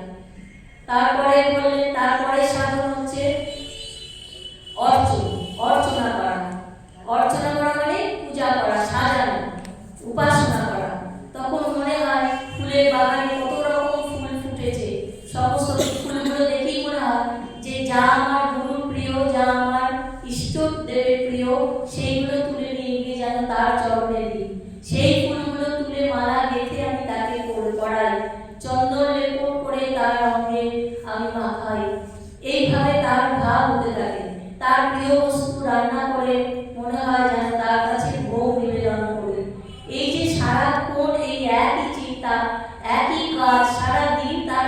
করেও যেন মন ভরে না, মনে যেন তৃপ্ত হয়, মন যেন তৃপ্ত হয় না, মনে হয় যেন আরো যদি করতে পারতাম। এবং শরীরে কোনো ক্লান্তি থাকে না। আমরা নিজেরাও দেখি বাড়িতে কোনো পূজা আর্চা থাকলে তখন যে এত খাটনি, সারাদিন যে উপোস, কিছুই যেন গায়ে লাগে না। কারণ কি, মন তখন আমাদের ভগবানের নিবিষ্ট হয়ে আছে, তখন আর দ্বিতীয় কোনো নেই, তার পুজোতেই মন যেন বসে আছে, একদম একাকার হয়ে গেছে। এই গেল অর্চনা। তারপর বন্দনা। বন্দনা কি না, তার স্তব স্তোত্র করা, তারপরে তার নাম গুণগান করা, কীর্তন করা, হরিনাম করা। এই যে স্তব করতে করতে এমন করে স্তব হতে থাকে যে দু চোখ বেয়ে যেন জল চলতে থাকে। সেই অধরাম মধুরাম যেন চোখের সামনে তিনি এসে উপস্থিত হন। এইভাবে সেই গুরুদেবের বন্দনা করা, বৈষ্ণব বন্দনা করা, এই তার জীবনে চলতে থাকে। তারপর সক্ষভাবে সাধনা, সখা। তখন এতগুলো সাধন তার মধ্যে ফুটে উঠেছে, এবার সক্ষ ভাব এসে যায়। তখন আর আপনি আপনি ভাব থাকে না, দূরের ভাব থাকে না, তিনি আমার অন্তরের জন হয়ে যান। তখন তুমি তুমি তুমি তুমি তুমি ভাব এসে যায়, তখন এত আপন হয়ে যায়। সক্ষভাবে সাধনের পর তখন হচ্ছে, তারপরে হচ্ছে দাস্যভাবের সাধন। দাস্যভাব মানে তার চরণে দাসানুদাস আমি, এইরকম যেন বোধ হতে থাকে। যেমন আমরা হনুমানজিকে দেখেছি, হনুমানজি হচ্ছে রামের দাসানুদাস। তিনি বলেছেন, যখন ভক্তিভাবে থাকি তখন আমি তুমি প্রভু, আমি দাস, আর যখন জ্ঞানভাবে থাকি তখন তুমিও যে আমি সেই। সেই রকম যেন দাসানুদাস হয়ে যায় ভক্তের মন। তারপরে সাধন বললেন যে আত্মনিবেদন, আত্মনিবেদন, আত্মনিবেদন হয়ে যায়। তখন যে আমার বলিতে কিছু নাই বলি, সকলই তোমার জানে। আমার তখন আমার বলে আর আমার কোনো সত্তা নেই, আত্মনিবেদন হয়ে গেছে। নিজেকে শ্রী গুরুচরণে একদম নিবেদন করা হয়ে গেছে। গুরু তখন সব সময় তার সাথে সাথে রয়েছে, গুরু চরণে সে নিবিষ্ট হয়ে গেছে। এই গেল মজ্জাজি। তারপর বললেন মা নমস্কুরু। এটা অবশ্য আগে হওয়া উচিত, মা নমস্কুরু, কারণ তাকে নমস্কার করেই আমাদের সাধনা শুরু। আগে গুরুদেবের কাছে যেতে হবে, যেতে গিয়ে তাকে নমস্কার করতে হবে, প্রণিপাত। তদ্বিধি প্রণিপাতেন পরিপ্রশ্নেন সেবায়া উপদেশন্তি তে জ্ঞানম জ্ঞানিনস্তত্ত্বদর্শিনঃ। আগে জ্ঞানী গুরুর কাছে যেতে হবে, তাকে প্রণিপাত করতে হবে, সশ্রদ্ধ প্রণাম, বারবার প্রণাম করে তার সেবা করে তারপর তাকে প্রশ্ন করতে হবে যে কে আমি, কেন আমি এই সংসারে আবদ্ধ হয়ে আছি, কি করে এই সংসার থেকে আমি মুক্তি পাবো, কি করে আমি মোহমুক্ত হব। গুরুর কাছে প্রশ্ন করতে হবে। তখন গুরু সেবার দ্বারা তুষ্ট হয়ে তখন তত্ত্বজ্ঞানী গুরু তিনি আমাদেরকে উপদেশ করবেন, ভক্তকে উপদেশ করবেন কি করে সে মুক্ত হবে। এবার এই ভক্তিমার্গের সাধন, এটা ভক্তিমার্গের কথা বলে এবার তারপরে হচ্ছে মামে বৈশ্বসী যুক্তৈব, মামে বৈশ্বসী যুক্তৈব গমাত্মানম মৎপরায়ণঃ। তোমার মন বুদ্ধি, তারপরে এবার ফলশ্রুতি আছে, ভক্তির একটা ফলশ্রুতি আছে। তো ভক্তি সাধন তো হলো, নবদা ভক্তিও হয়ে গেল, সব হলো, তাহলে এবার ফলটা কি? আমি ভক্তি সাধন করে আমার কি লাভ হবে? ভক্তের মনে প্রশ্ন আসতে পারে। তাই তিনি বলছেন, যখন তোমার মন বুদ্ধি আমাকে যুক্ত হয়ে যাবে, যখন সমর্পিত হয়ে যাবে, যখন তুমি, তখন মাম এব এশ্বসী, তখন তুমি আমাকেই পেয়ে যাবে, আমাকেই লাভ করে যাবে। যেমন অগ্নিতে যদি কোনো পতঙ্গ পড়ে যায়, সে কি হয় না, অগ্নির উপর তার প্রাপ্ত হয়ে যায়, তখন পতঙ্গকে আর আলাদা করে চেনা যায় না, সে অগ্নির উপর তার প্রাপ্ত হয়ে অগ্নি হয়ে যায়। এবং তেমনি ভক্ত যখন ভগবানের লীন হয়ে যায়, তখন ভক্ত নিজেই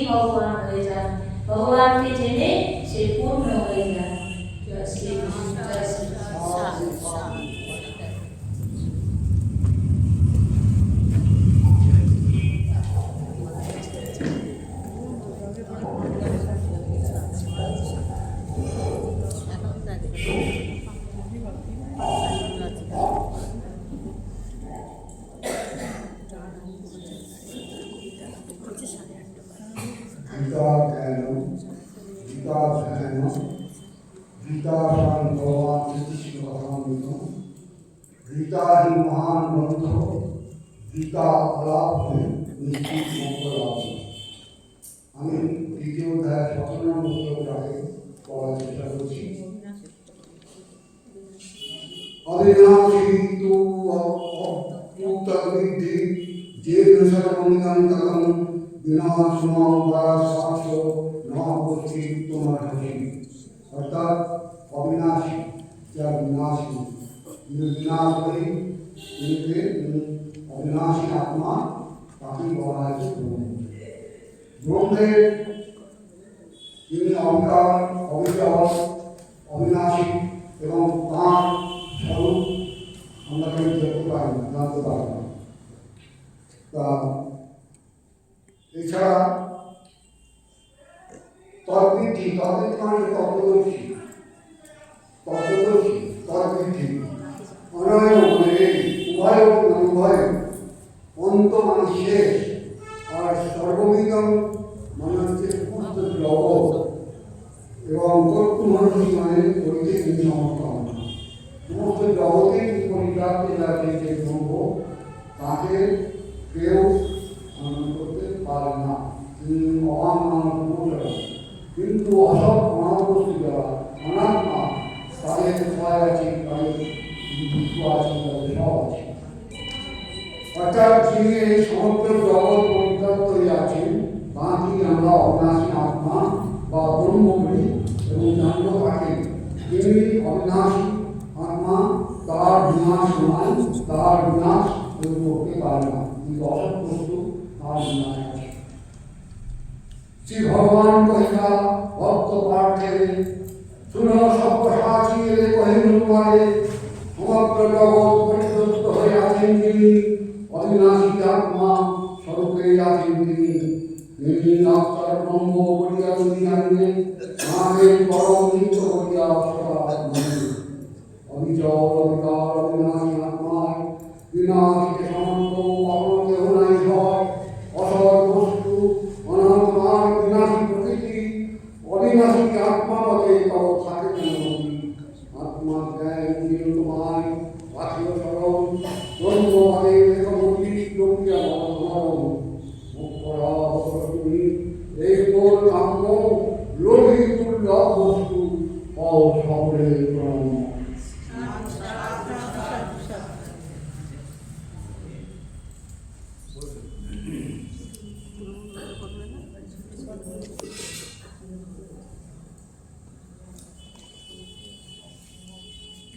इयं ब्रह्मा वरुणेन्द्र रुद्रमरुतः स्तुवन्ति दिव्यैस्तवैः वेदैः सामवेदोपनिषदैः गायन्ति यं सामगाः ध्यानावस्थिततदेन मनसा यं पश्यन्ति यं योगिनः यस्यान्तं न वेदसुरासुरगणाः देवाय तस्मै नमः। আমাদের গীতা জয়ন্তী যারা যারা বললেন কল্পনা ব্যানার্জি, মীনা দত্ত, কাজল কোড়েন, তাপসী নন্দী, রুমা দাস, সন্ধ্যা শীল, মৌসুমী মুখার্জি, মিনতি দাস এবং শেষে দীপ্তি কুমার চ্যাটার্জি প্রত্যেকেই গীতার আলোকে শ্লোক চয়ন করে ভালোই তাদের আলোচনা হয়েছে। খুব সুন্দরভাবে আলোচনার অংশগ্রহণ করেছেন। প্রত্যেকে সময়কে স্মরণ করে স্মরণ রেখে বলেছেন, সেটা সকলকে ধন্যবাদ জানাচ্ছি।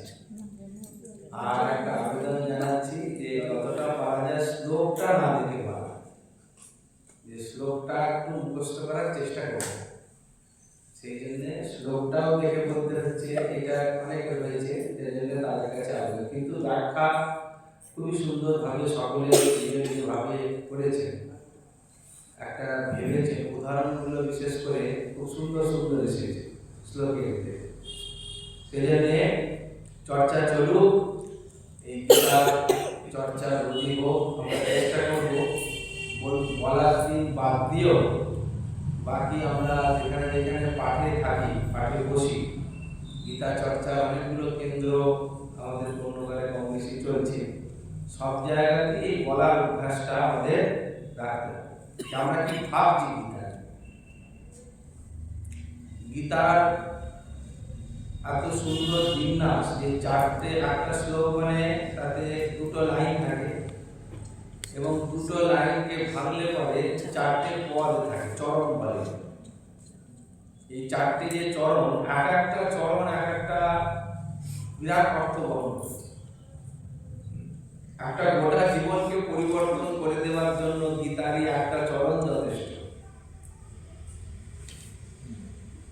গীতার মূল সার তত্ত্ব যে বিষয়টা আমাদের খুব সুন্দরভাবে বলা আছে মহারাজ বলতে, যে কি না দুঃখের আত্যন্তিক নিবৃত্তি আর পরমানন্দ প্রাপ্তি। গীতার মূল কথা। গীতাটা বললে কি লাভ হবে? দুঃখের আত্যন্তিক নিবৃত্তি হবে। অর্থাৎ দুঃখ বলে আমাদের সংসারের মধ্যে যে দুঃখ বলে বিষয়টা আছে, সেই দুঃখটা আমরা বিভিন্ন কারণকে তার জন্য দায়ী করি। দুঃখের একটাই অভিব্যক্তি, দুঃখ হওয়া মানে কি হয়? মনে কষ্ট হয়, চোখে জল আসে, মুখটা ভারী হয়ে যায়। আপনি আয়নায় যখন মুখ দেখবেন বা আপনাকে কেউ যদি দেখে, তখন দেখে বুঝতে পারবে যে এই লোকটা দুঃখ হয়েছে, তাই তো? দুঃখের একটা অভিব্যক্তি আছে, একটা অনুভব আছে, একটা অনুভূতি আছে। সমস্যা হচ্ছে আমরা কেউ দুঃখ চাই না, এই বিষয়ে আমরা নিশ্চিত কিনা। দুঃখ চাই না কথার কথা আমরা মাথা নাড়িয়ে বলে দিই, না আমরা কেউ দুঃখ চাই না, কিন্তু নিশ্চিত কিনা এই বিষয়টা আগে নিশ্চিত করতে হবে। এটাই গীতা, যে সত্যি আমরা দুঃখ চাই না চাই না। এখন যদি আমরা বলি যে দুঃখ আমরা চাই না, যে তারা সবাই বলে না নিশ্চয়ই আমরা এই দুঃখ চাই না, কিন্তু দুঃখ চাই না বলে আবার দুঃখের জালেই তৈরি করি। যখনই বলি আমি দুঃখ চাই না, তখন দুঃখ বলে তবে রে বলে একটা দুঃখ এসে আমাদের উপস্থিত করে দেয়। তাই দুঃখটা কি করতে হবে না আত্যন্তিক নিবৃত্তি, যে নিবৃত্তিটা চিরকালের জন্য নিবৃত্ত হয়ে যাবে। শাস্ত্রে বর্ণিত হয়েছে 3 প্রকারের দুঃখের কথা, আদি দৈবিক, আদি ভৌতিক আর আধ্যাত্মিক। এই 3 প্রকার দুঃখ নিয়ে যত প্রকারের দুঃখ আপনি ভোগ করছেন, সে আপনাকে ছোট বয়স থেকে মৃত্যু যন্ত্রণা পর্যন্ত যত প্রকার দুঃখ বলে আপনি ভোগ করছেন, সব এই 3টির আওতাতেই পড়বে। এর বাইরে কোনো দুঃখ হতে পারে না, এর বাইরে কোনো দুঃখ নেই। যেরকম আপনি ডাক্তারের সামনে হাজার কথা বব্বা করে বলে না, আমার এই হয়েছে, আমার তাই হয়েছে, জানেন তো এখানটা ব্যথা, ওখানটা যন্ত্রণা, এরকম মাথাটা ঘুরছে, পেটের দিকে টাল পড়ে যাচ্ছে, করতে করতে রাখুন আমি বাইরে বাইরে স্বপ্ন দেখছি, সব ডাক্তার বসে বসে শুনছে, তো ডাক্তার লাস্টে 2টো ওষুধ লিখে দিল, বলে 2টো ওষুধ খাবেন, 1 মাস পরে আমাদের আসবে। আচ্ছা, আপনি তো অনেক কথা বললেন, কিন্তু ডাক্তার কি ওই 2টো ওষুধ লিখলো, কম্পোজিশন করতে পারলে দেখবেন ওইগুলো আপনার দুঃখের কোনো কথা ওখানে লেখা নেই। ওখানে সোডিয়াম ক্লোরাইড, তাই তো, এইসব শব্দ সব লেখা রয়েছে।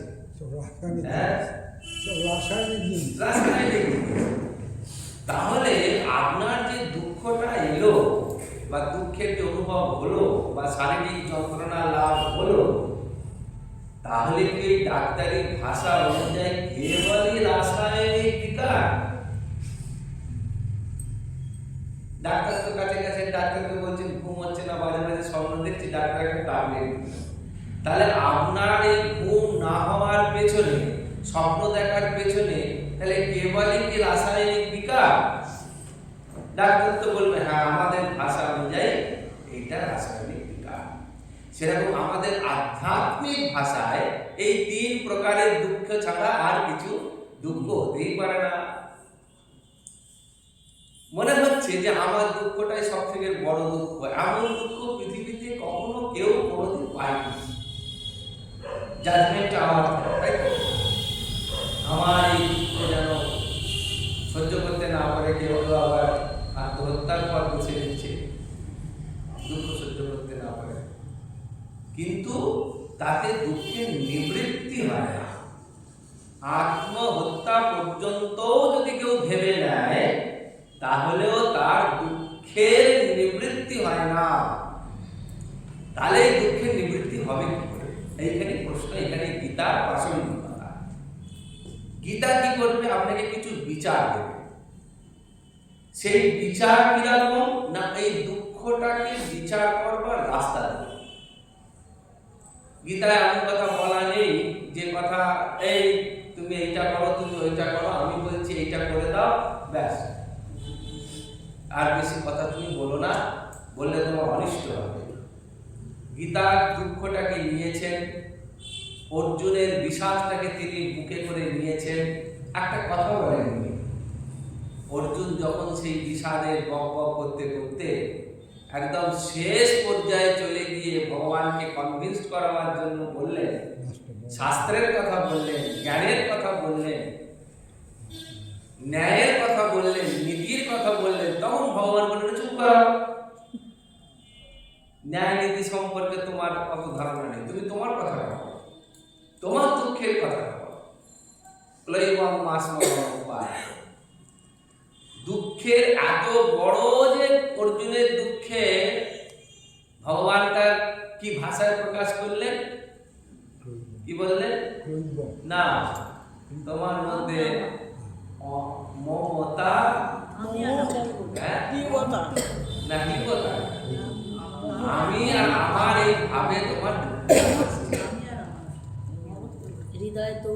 হৃদয় দুর্বল করে দিচ্ছে। তোমার কি জন্য? তোমার হৃদয়টা দুর্বল হয়ে গেছে অর্জুন। হৃদয়টা দুর্বল হলো কেন না, আমার আর আমি এই বিচার করতে গিয়ে তোমার হৃদয় দুর্বলতা এসেছে।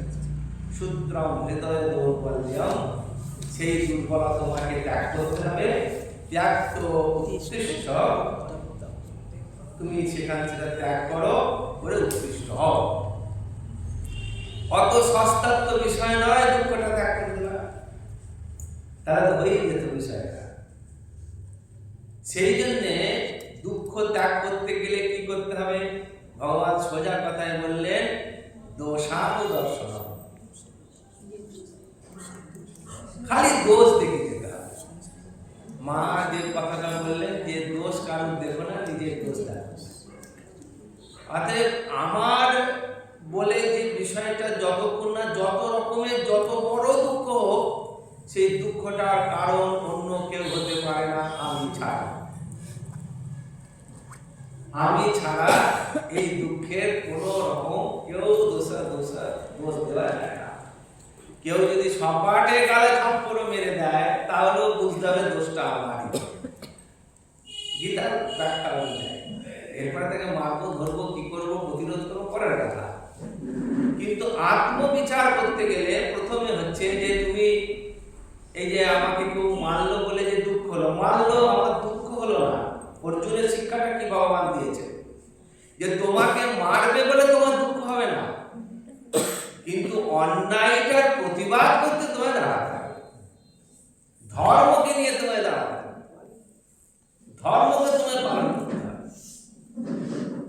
এখানে দুটো বিষয়কে মিলিয়ে দিয়ে চলবে না। ভগবান যেটা বলেছেন আত্মজ্ঞান দেওয়ার পরে কিন্তু শেষ শ্লোকটাতে কি বলা হয়েছে? যত্র যোগেশ্বর কৃষ্ণ যত্র পার্থ ধনুর্ধর তত্র শ্রী বিজয় ভূতি ধ্রুবানি তির্মতি মোহ। সেখানে খালি বলেনি হাত জোর করা অর্জুন যেখানে থাকবে আর বড় বড় ডায়ালগ দেওয়া আঙুল তুলে কৃষ্ণের মূর্তি থাকবে, সেইখানে বিজয় প্রাপ্ত হবে, এটা গীতার শেষ শ্লোকে বলেনি।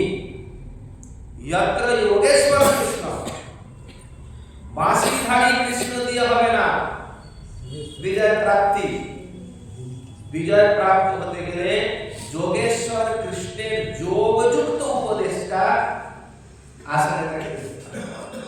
সেখানে আমার কানাই, আমার কানু, ব্রজ বিহারী, বংশী বাদনী, আরো কত কিছু বিশেষণ দিয়ে তাকে দেখলে হবে না। তিনি যোগ ঐশ্বর্য যুক্ত এই কৃষ্ণ কৃষ্ণ, তাকে ধ্যান করতে হবে। আর কি করতে হবে? যত্র পার্থ ধনুর্ধর, যেখানে স্বয়ং অর্জুন ধনুকে ধারণ করেছেন, এইরকম যদি অবস্থা হয়, যত্র পার্থ ধনুর্ধর, যেখানে এই মূর্তি থাকবে, তত্র শ্রী, সেখানে শ্রী বিরাজমান হবে, আর সেখানে বিজয় প্রাপ্ত হবে। অর্থাৎ বলার উদ্দেশ্য হল যে আত্মতত্ত্ব লাভ করতে গেলে দুঃখের আত্যন্তিক নিবৃত্তি হওয়া এবং তার সঙ্গে রিলেটেড বিষয়, যে দুঃখের আত্যন্তিক নিবৃত্তি হয়ে যাবে, সঙ্গে সঙ্গে পরমানন্দ প্রাপ্ত হয়ে যাবে। এটার জন্য আলাদা করে, পরমানন্দের জন্য আলাদা করে কোনো কোর্স করতে হবে না। আমার দুঃখটার কারণ যদি আমি নিজের জীবনে একবার অন্তত বুঝে যাই, অপরকে দোষারোপ না করে, যে এই দুঃখের একমাত্র কারণ আমি যখনই দুঃখ পাচ্ছি তখনই তার কারণ আমি, যে কোনো দুঃখ পাচ্ছি তার মূল কারণ আমি ছাড়া এর দ্বিতীয় কোনো কারণ হতে পারে না। যখন দুঃখেরও দ্বিতীয় ব্যক্তি থাকবে না, সেরকম আনন্দ প্রাপ্তিরও দ্বিতীয় ব্যক্তি থাকবে না, সেই মুহূর্তে অহং ব্রহ্মাস্মি হবে।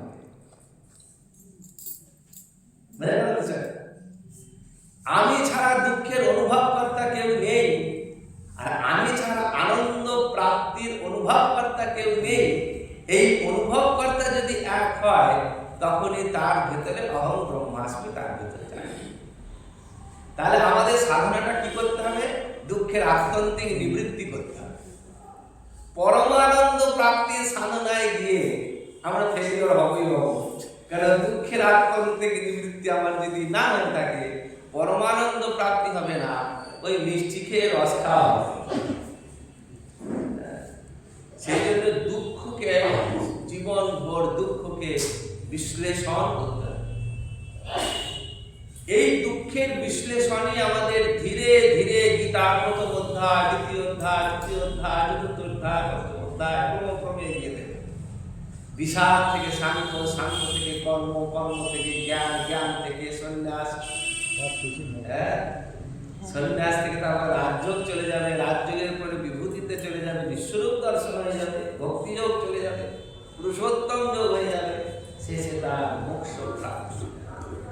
সেই জন্যে শ্রীমদ্ ভগবদ গীতা সকলের পাঠ্য হওয়া উচিত।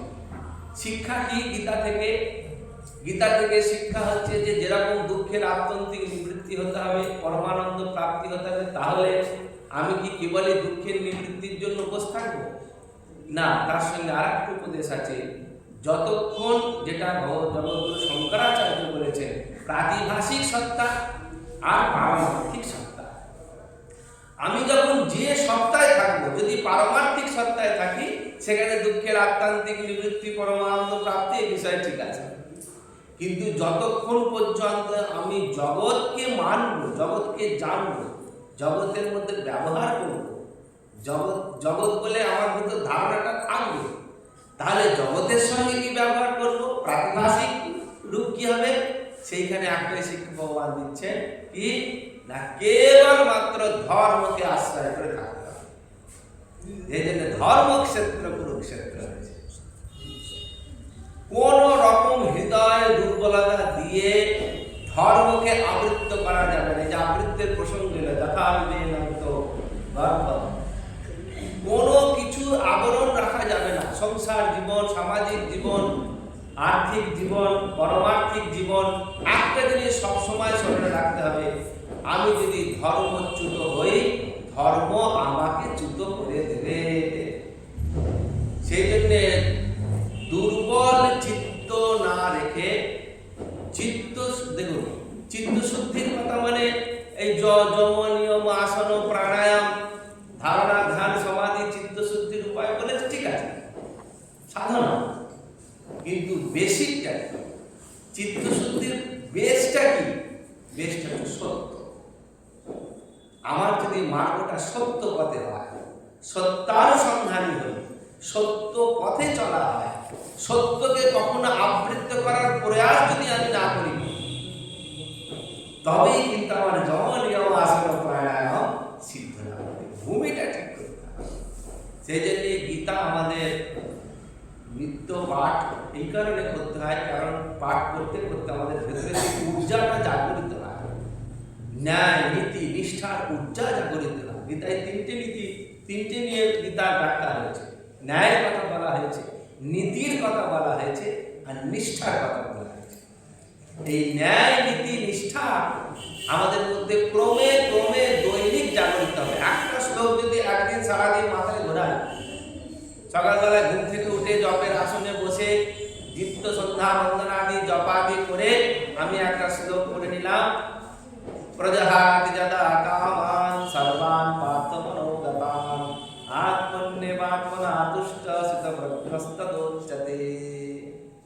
মানেটা পড়ে নিলাম, চা রান্না করতে চলে গেলাম, চা খাচ্ছি, প্রজহাতি যদা কামান সর্বান আত্মন্যেবাত্মনা তুষ্ট। রান্না করছি, মনে পড়ে গেল আত্মন্যেবাত্মনা। সন্ধ্যাবেলায় সন্ধ্যা দেওয়ার সময় মনে পড়ে গেল ওই একটাই শ্লোক, প্রজহাতি যদা কামান সর্বান পার্থমনোগতান আত্মন্যেবাত্মনা তুষ্ট। আমি কি সত্যি নিজের মধ্যে সন্তুষ্ট থাকতে পেরেছি? নিজেকে নিয়ে সবসময় অনুভব করতে হবে শ্লোকটার সঙ্গে আমার কি মিল আছে। যতক্ষণ না আমি মিল পাচ্ছি ততক্ষণ তাকে আমি ছাড়বই না, শ্লোকটাকেই ছাড়বো না। শ্লোকটাকে ছাড়া মানে ভগবানকে ছেড়ে দেওয়া, কারণ এটা ভগবানের সাক্ষাৎ বাংময় মূর্তি। তিনি আমাকে যা হতে চেয়েছেন, হওয়াতে চেয়েছেন, তার জন্য গীতা।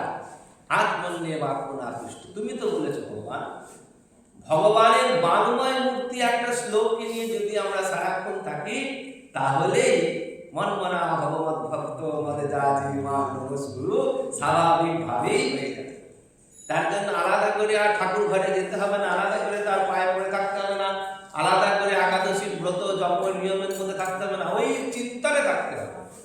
এই চিন্তনের মধ্যে যদি আমরা থাকি, তাহলে পরে আমাদের ভগবত প্রাপ্তি যে শেষে এলো, যে শ্রবণম কীর্তনম বিষ্ণু স্মরণম পাদ সেবনম অর্চনম বন্দনম দাস্যম সত্যম আত্মনিবেদনম, ওই একটাই চিন্তা।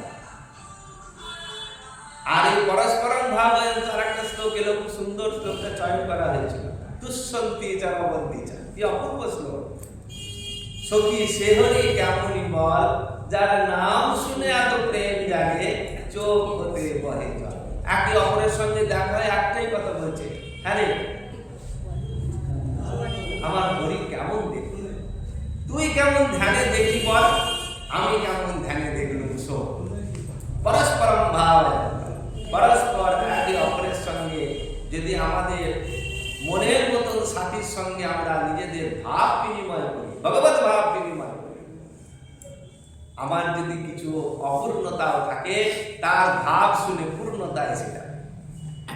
সেই জন্য শ্রবণ শুনে যাওয়া। সেই জন্য এমন গোষ্ঠী করা উচিত যে গোষ্ঠীর মধ্যে কেবলই লক্ষ্য থাকবে ভগবান। এমনি 16খানা গোপিনী ভগবানের প্রধানা হননি, তারা তুষ্যন্তি চরমন্তি চাচি। তারা কেবল ভগবানকে সন্তুষ্টির জন্য দিন রাত চিন্তা করতে। তিনি সন্তুষ্ট হয়ে আমায় ভালোবাসবেন চিন্তা তাদের ছিল না, তুমি ভালো থাকো এই চিন্তাই তাদের মধ্যে ছিল। ভগবত ভক্তি হচ্ছে সেইটা, যে ভক্তি হচ্ছে সেইটা যেখানে সে কেবল মাত্র তার প্রিয়কে ভালো লাগে। সেদিনকে প্রেমানন্দ মহারাজ একটা খুব সুন্দর উদাহরণ দিচ্ছিল, যে ভাই কিছু ছেলে পুলে সব সাধু সন্ত এসেছে, আচ্ছা বলো তো ভাই তোমরা জীবনে কে কে প্রেম করেছো? সবাই একটু সংকোচ বোধ হচ্ছে, প্রেম করেছে কে বলা যায় না, একদম সোজা কথা বলো, কে জীবনে প্রেম করেছো? কেউ কোনো নারী হলে পুরুষকে প্রেম করেছো, পুরুষ হলে নারীকে প্রেম করেছো। আচ্ছা বলো তো সেই প্রেমটা কেমন ছিল? তাকে একবার দেখবার জন্য গলিতে 10 বার ধরে যাওয়া ছিল, সে বারান্দায় একবার দাঁড়াবে সেই জন্য 10 বার গলির মুখে যাচ্ছে আর আসছে, কে আছে না আছে নেই। সারাদিন অন্তে তার বন্ধুর থেকে একবার খবর নেওয়া ছিল, হ্যাঁ রে সারাদিন আমার কথা একবার তোকে বলেছে? তাকে খবর নেওয়ার জন্য কান ব্যাকুল হয়ে গেছে, তাকে দেখার জন্য চোখ ব্যাকুল হয়ে গেছে, পঞ্চ ইন্দ্রিয় তার জন্য ব্যাকুলতায় প্রাপ্ত হয়েছে। খেতে বসে খেতে পারে না, শুতে গিয়ে শুতে পারে না। স্বাভাবিক স্বাভাবিক এটা আমার মধ্যে আছে। যে কোনো ব্যক্তির মধ্যে প্রেম পর্যায়ে বিষয়টা আছেই আছে, না থাকলে সে আর কোনো পশু, পশুদের মধ্যে আছে। এই প্রেমটাই ভগবান চাইছে। আমায় না দেখতে পেলে সে যেন তার কিছু দেখা হলো না আজকে, আমার কথা না শুনতে পেলে তার জন্য কিছু শোনা হলো না আজকে। আমার চিন্তা করতে করতে সে রাতে ঘুম উড়ে যাচ্ছে তার, খেতে বসে আমার প্রসাদ ছাড়া আমি খেয়েছি কিনা খবরটা না পর্যন্ত তার মুখে অন্ন জুটছে না। রাত্রিবেলা ফোন করে করে আজকালকার দিনে ছেলে মেয়েরা প্রেম করে জিজ্ঞেস করে যে কি গো তুমি খেয়েছো, তাহলে আমি খাবো। পরে আবার বিয়ে হলে ওরকম হয়ে যায়, এই জন্যে তখন আমি খাবো। সে খেয়েছে, সে যা যা পছন্দ করে তাই তাই তার জন্য উপহার নিয়ে যায়। ছেলেটা সারাদিন টোটো চালাচ্ছে, কিন্তু সেই বান্ধবীর সঙ্গে দেখা করতে যাচ্ছে, তার পছন্দের খাবার জিনিসগুলো কিনে নিয়ে শত কষ্ট করে সারাদিন ধরে রোজগার করে। ভগবান দিতে চেয়েছেন সারাদিন সারা দিনান্তে যা তুমি রোজগার করবে কি না, সে একটু ওটা দেখে হেসে বলবে আমার এটা খুব পছন্দটা শুনে যে তৃপ্তিটা হবে। খাবারের তৃপ্তি নয়, দোকানটার তৃপ্তি নয়, দিয়েছে বলে তৃপ্তি নয়, সে ওটা দেখে কমসে কম বলবে এটা দেখে আমি খুব তৃপ্ত হলাম, তুমি আমাকে উপহারটা দিলে আমার খুব ভালো লাগলো, এইটুকু শোনার জন্য। এই প্রেম ভগবান, এটা আমাদের মধ্যে আছে, কিন্তু ওটা হয়ে গেল বিষয় কেন্দ্রিক। আর যিনি সর্ব বিষয়ের বিষয়, তাকে যদি আমরা সেইভাবে ব্যক্ত করতে পারি, নিবেদন করতে পারি, তাহলে আমাদের সেই পূর্ণতা প্রাপ্ত হবে। সাধনা, গুরু মহারাজ একটা উপদেশ খুব সুন্দর করেছেন, সাধনাটা খুব সহজ, যত সহজভাবে ভাববে ততটাই সহজ। সাধনাকে কখনোই জটিল ভাবে ভাবার কিছুই নেই। নিজের মতন আমার জীবনকে দিয়ে যদি আমি ভাবি, তাহলে সাধনা আমার কাছে অতি অতি সহজ। ভগবান আমাদের খুব দূরে নেই, দূরে নেই, নিকট থেকে নিকটতম জায়গায় রয়েছে। রাতের অন্ধকারে যখন সবাই ঘুমিয়ে পড়ে, সে মায়ের মতন আমার জন্য জেগে থাকে। আমার যাতে ভালো ঘুম হয় তার জন্য সে সুন্দর মনোরম ঠান্ডা হাওয়া দিয়ে যায় আমার গায়ে। আমার যাতে রাত্রি ঘুম হয় সেজন্য সূর্যদেবকে সরিয়ে দিয়ে আকাশে মিটি মিটি তারাও দিয়ে আমার জন্য সাজিয়ে রাখে। আমার যাতে দিনের বেলায় কষ্ট না হয় তার জন্য গাছের ছায়া দিয়ে রাখে। তার মতন এত প্রেম, এত ভালোবাসা, এত যত্ন, এত স্নেহ, এত চিন্তা আর কেউ কোনোদিন আমার জন্য করবে না। এই বোধটুকু যদি আমাদের মধ্যে জাগ্রত থাকে, তাহলে ভগবানের থেকে আমার দূরত্ব কতটা দূরত্ব? হ্যাঁ, হৃদদেশে অর্জুন তিষ্ঠ, খুব সুন্দর বলে, একদম আমার নিকটে আছে। বাস খালি বড় গুরু মহারাজের কথায় ভাব উলট দেও, উলট দেনে সে সোজা হয়ে যায়। এই যে এতক্ষণ ধরে বললাম, জগতের ভাবকে উল্টে দিয়ে কেবল ঈশ্বর ভাবের মধ্যে যদি সবটাই নিবেদন করে, আমার প্রেম, আমার ভালোবাসা, আমার দুঃখ, আমার বিরহ, আমার চাওয়া, আমার পাওয়া, সবটাই যদি তাকে কেন্দ্র করে হয়ে যায়, তাহলেই ব্যাস ভগবত প্রাপ্তি। সাধনার কোনো জটিলতা নেই। যত করবে তত তার প্রতি কি হবে, একটা মানে লোভ জন্মাবে। সবটাই তখন মনে হবে তিনি ছাড়া আর কেউ ছিল না। এই যে আমাদের এত বড় কাণ্ড হয়ে গেল ব্রিগেড, যেখানে একজন দাঁড়িয়ে বলছেন আমাকে স্টেজের মধ্যে যে মহারাজ ওই দিকটা মনে হচ্ছে কিছু সমস্যা হচ্ছে। আমি তখন তাকে একটা কথাই বললাম যে প্রোগ্রাম শুরু হয়ে গেছে, গীতানাথ দাঁড়িয়ে গেছে, এবার যেরাম যেরাম গীতানাথ চাইবে তেমনটি হবে, নিমিত্ত মাত্র আছে, আর কিছু পাবে। দ্রষ্টাটাই দেখে যান। দর্শক আসলে বসুন, কেবল দ্রষ্টায় দেখে যান। লাখো লাখো লোকের ভিড়, লাখো লাখো লোকের মেলা, গীতার প্রতি তাদের অগাধ বিশ্বাস ভালোবাসা। লাখো লাখো লোক একসঙ্গে মাঠে বসে গীতা পড়তে শুরু করলেন। আমি তো দেখছি স্বয়ং গীতা না নির্দেশে অর্জুন দৃষ্টি দিয়ে বসে রয়েছে। তাই তাকে যদি সমর্পণ করা যায়, বড় সে বড় কাজ হয়ে যাবে। এর কেউ কর্তা ছিল না, কেউ ভোক্তা ছিল না, একজনই সেখানে উপস্থিত ছিলেন, তিনি হচ্ছেন গীতানাথ। সেই জন্য আমরা জীবন পথে যত বড়ই পাহাড় প্রমাণ কাজ এসে যাক, আমি কর্তৃত্ব অভিমান রাহিত্য হয়ে কেবলমাত্র ভগবানই সব কাজ করছেন, করাচ্ছেন ভাব এসে যায়, সমর্পণ এসে যায়, তাহলে স্বাভাবিকভাবে সব কাজটা তার ইচ্ছায় হয়েই যাবে, সুন্দর হবে। এই সমর্পণ নিয়ে আমাদের থাকতে হবে। খুব ভালো হয়েছে গীতা জয়ন্তী। আজকে এই বলে আমি শেষ করি। আর হচ্ছে নমো ব্রহ্মণ্য দেবায় ও ব্রাহ্মণায় চ জগদ্ধায় কৃষ্ণায় ও বিদ্যায়। আচ্ছা, এই লিস্টটা তুমি রেখে দাও, রিপোর্টটা তৈরি করে নাম বলে পেনটা কার ছিল? আমার। আচ্ছা, আমাদের একটু উৎসব সম্পর্কে দু একটা কথা